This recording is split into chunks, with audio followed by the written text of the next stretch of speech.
আমি ফাউল করিনি। এবার লাইভে এসে রেফারিকে নিয়ে কেঁদে কেঁদে একই বললেন এনজো ফার্নান্ডেজ।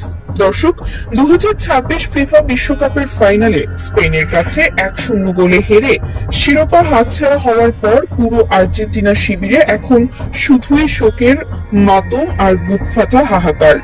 রেফারির এক চরম বিতর্কিত বাঁশিতে মুহূর্তের মধ্যেই ধূলিসাৎ হয়ে গেছে কোটি কোটি আর্জেন্টাইন সমর্থকের টানা দ্বিতীয় বিশ্বকাপ জয়ের রঙিন স্বপ্ন। লিওনেল মেসির বুক ফাটা কান্না, এমিলিয়ানো মার্টিনেজের শূন্য দৃষ্টি আর কোচ স্কালোনির চরম হতাশার দৃশ্য ইতিমধ্যেই কাটিয়েছে পুরো ফুটবল বিশ্বকে।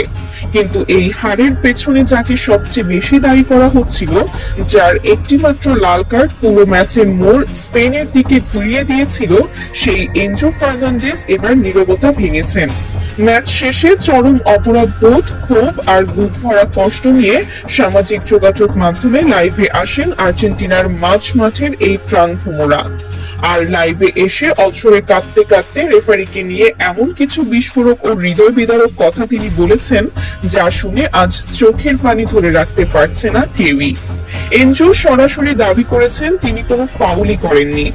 তাহলে কেন তাকে লাল কার্ড দিয়ে মাঠ থেকে বের করে দেওয়া হলো? মেসির শেষ বিশ্বকাপে এমন করুণ পরিণতির জন্য রেফারিকে কিভাবে ধুয়ে দিলেন এনজো ফার্নান্ডেজ, তার বিস্তারিত শুনলে আপনিও রীতিমতো স্তব্ধ হয়ে যাবেন। নিউ জার্সির মেটলাইফ স্টেডিয়ামে অনুষ্ঠিত এই মেগা ফাইনালটি নির্ধারিত 90 মিনিট পর্যন্ত গোলশূন্য ড্র ছিল। মাঠের লড়াইয়ে স্পেন ও আর্জেন্টিনা একে অপরকে সমানে সমানে টক্কর দিচ্ছিল।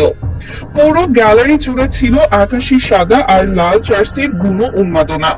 বিশ্বজুড়ে শত শত কোটি মানুষের চোখ ছিল টিভির পর্দায়। সবারই একটাই প্রশ্ন ছিল, মেসি কি পারবেন তার শেষ বিশ্বকাপে শিরোপা উঁচিয়ে ধরতে? প্রথমার্ধ থেকেই রেফারি যেন এক অদৃশ্য পক্ষপাতিত্বের খেলায় মেতে উঠেছিলেন।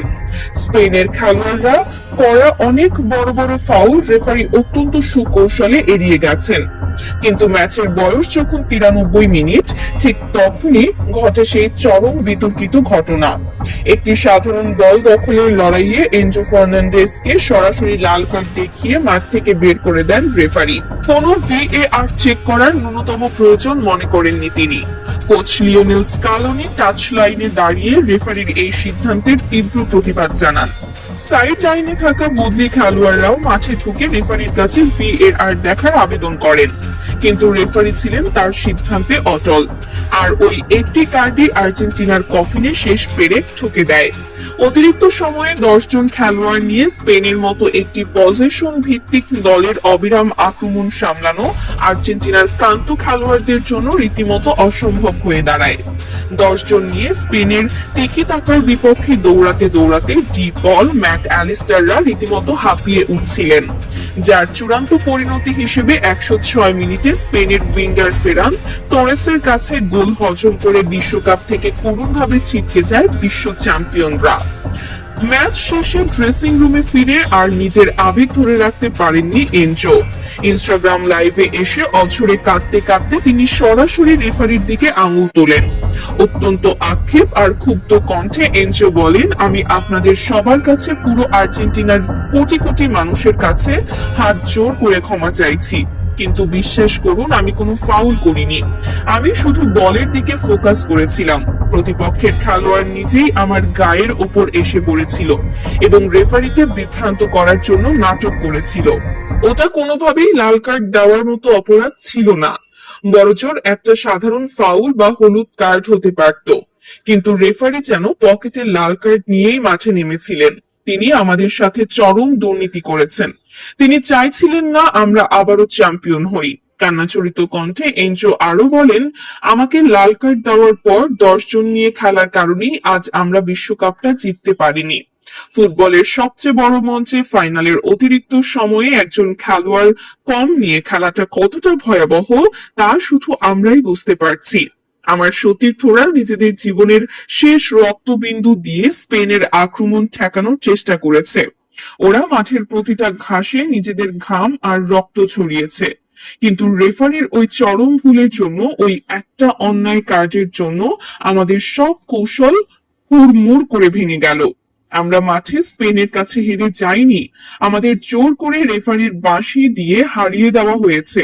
এই হার ফুটবলের হার, এই হার মানবতার হার। এনজোর এই লাইভ চলার সময় পাশেই দেখা যায় রদ্রিগো ডি পল এবং এমিলিয়ানো মার্টিনেজকে। তারা দুজনেই এনজোকে জড়িয়ে ধরে সান্ত্বনা দেওয়ার চেষ্টা করছিলেন, কিন্তু তাদের নিজেদের চোখ দিয়েও তখন অঝরে জল ঝরছিল। আর্জেন্টিনার রাজধানী বুয়েন্স আইরেসের ওবেলিস্কো চত্বরে, যেখানে লাখো মানুষ টানা দ্বিতীয়বারের মতো বিশ্বজয়ের উৎসব করার জন্য অধীর আগ্রহে অপেক্ষা করছিল, এনজোর এই লাল কার্ড এবং ম্যাচ হারের পর সেখানে নেমে আসে শ্মশানের মতো নীরবতা। ছোট ছোট শিশু থেকে শুরু করে বৃদ্ধ সবাই রাস্তায় বসে কাঁদছিল। সবার একটাই কথা, রেফারির শুধু একটি লাল কার্ড দেননি, তিনি পুরো একটি দেশের আত্মাকে খুন করেছেন। লাইভের এই পর্যায়ে এসে এনজোর কান্না যেন আরো তীব্র হয়ে ওঠে।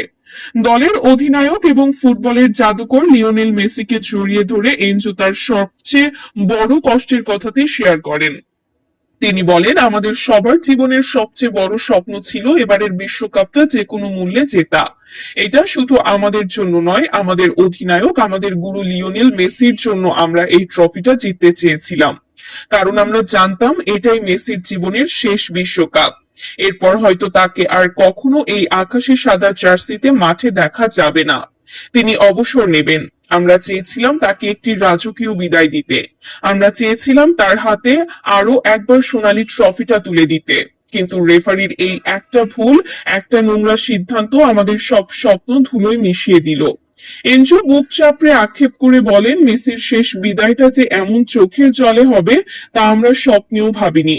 ম্যাচ শেষে যখন আমি দেখলাম মেসির মাঠের মাঝে বসে শিশুর মতো কাঁদছে, তখন আমার মনে হচ্ছিল মাটি ফেটে যাক আর আমি তার ভেতর ঢুকে যাই। আমার মনে হচ্ছে আমি যেন আমার ভাইয়ের সাথে বিশ্বাসঘাতকতা করেছি, যদিও দোষটা আমার ছিল না। রেফারির ওই বাঁশিটা শুধু আমাকে মাঠ থেকে বের করেনি, কোটি কোটি মানুষের স্বপ্নকে খুন করেছে। আমার কারণে আজ মেসির চোখে জল। এই কষ্ট আমি সারা জীবন বুকে বয়ে বেড়াবো। আমি জানি না দেশের মানুষ আমাকে ক্ষমা করবে কিনা, কিন্তু আমি নির্দোষ ছিলাম। ফুটবল আমাদের সাথে আজ চরম অবিচার করেছে। ফিফার উচিত এই ঘৃণ্য রেফারিং এর সুষ্ঠু তদন্ত করা। এনজো ফার্নান্ডেজের এই লাইভ ভিডিও মুহূর্তের মধ্যেই সারা বিশ্বে দাবানলের মতো ছড়িয়ে পড়েছে। ফুটবল ভক্ত থেকে শুরু করে সাবেক কিংবদন্তিরাও আজ রেফারির এই জঘন্য ভূমিকার কড়া সমালোচনা করছেন। সবাই বুঝতে পারছেন এনজো ফার্নান্ডেজের ওই লাল কার্ডটি না হলে হয়তো ম্যাচের ফলাফল অন্যরকমও হতে পারত। হয়তো মেসির হাতেই উঠত টানা দ্বিতীয় বিশ্বকাপ ট্রফি। দর্শন নিয়ে খেলার কারণে পুরো দলের ওপর যে অমানবিক চাপ সৃষ্টি হয়েছিল তা কোনো দলের পক্ষেই সামাল দেওয়া সম্ভব নয়। এনজোর এই আক্ষেপ যেন আজ শুধু তার একার নয়, পুরো ফুটবল বিশ্বের আক্ষেপ। দর্শক, এনজো ফার্নান্ডেজের এই বুক ফাটা কান্না এবং রেফারির এই বিতর্কিত সিদ্ধান্ত নিয়ে আপনাদের সুচিন্তিত মতামত কমেন্ট বক্সে জানাতে ভুলবেন না।